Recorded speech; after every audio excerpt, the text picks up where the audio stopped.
बच्चों, आज हम कक्षा 10 की संस्कृत पाठ्य पुस्तक के लोकहितम मम करणीयम पाठ का अध्ययन करेंगे।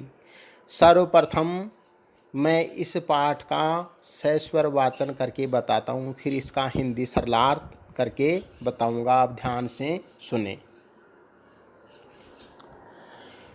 लोकहितं मम करणीयं मनसा सततं स्मरणीयं वचसा सततं वदनीयं लोकहितं मम करणीयं न भोगभावने रमणीयं न च सुखशयने शयनीयं अहर्निशं जागरणीयं लोकहितं मम करणीयं न जातु दुःखं गणनीयं न च निजसौख्यं मननीयं कार्यक्षेत्रे त्वरणीयं लोकहितं मम करणीयं दुःखसागरे तरणीयं कष्टपर्वते चरणीयं विपत्तिविपिने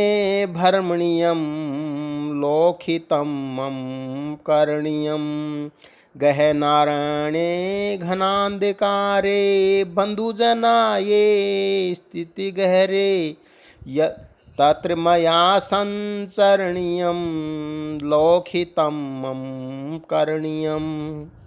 अब इसका आप हिंदी सरलार्थ देखें।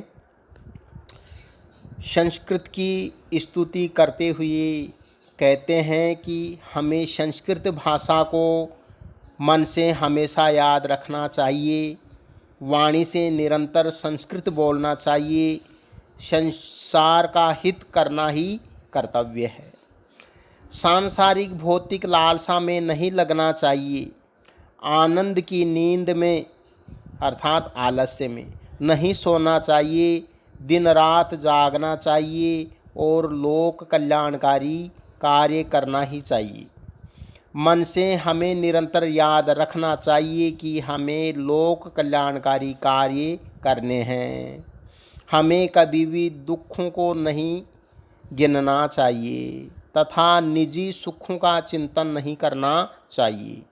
अपने सुख सुविधाओं का ध्यान नहीं रखना चाहिए। कार्य के क्षेत्र में शीघ्रता से जाना चाहिए अर्थात मन से काम करना चाहिए। लोक हितकारी कार्य सदा करने चाहिए, इसके लिए सब कुछ छोड़ देना चाहिए। दुख रूपी सागर को हमें तैरकर पार करना चाहिए अर्थात दुखों से घबराना नहीं चाहिए।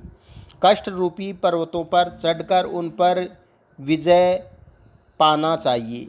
विपत्तियों के वन में घूमना चाहिए अर्थात समस्याओं से घिरने पर भी घबराना नहीं चाहिए। लोक कल्याणकारी कार्य सदा करते रहना चाहिए।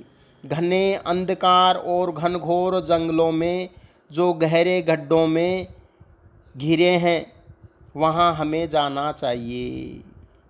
गहरे गड्ढों में घिरे हैं कहने का मतलब है समस्याओं से घिरे हैं, उनकी सहायता करनी चाहिए। लोक कल्याणकारी कार्य हमें सदा करने चाहिए। मन से वचन से हमें यह बात सदा याद रखनी चाहिए। बच्चों, आप इसको कंठस्थ याद करेंगे और इसका हिंदी सरलार्थ करके लाएंगे। आपकी पाठशाला में शिव आपको पुनः धन्यवाद देता है और आपका स्वागत करता है।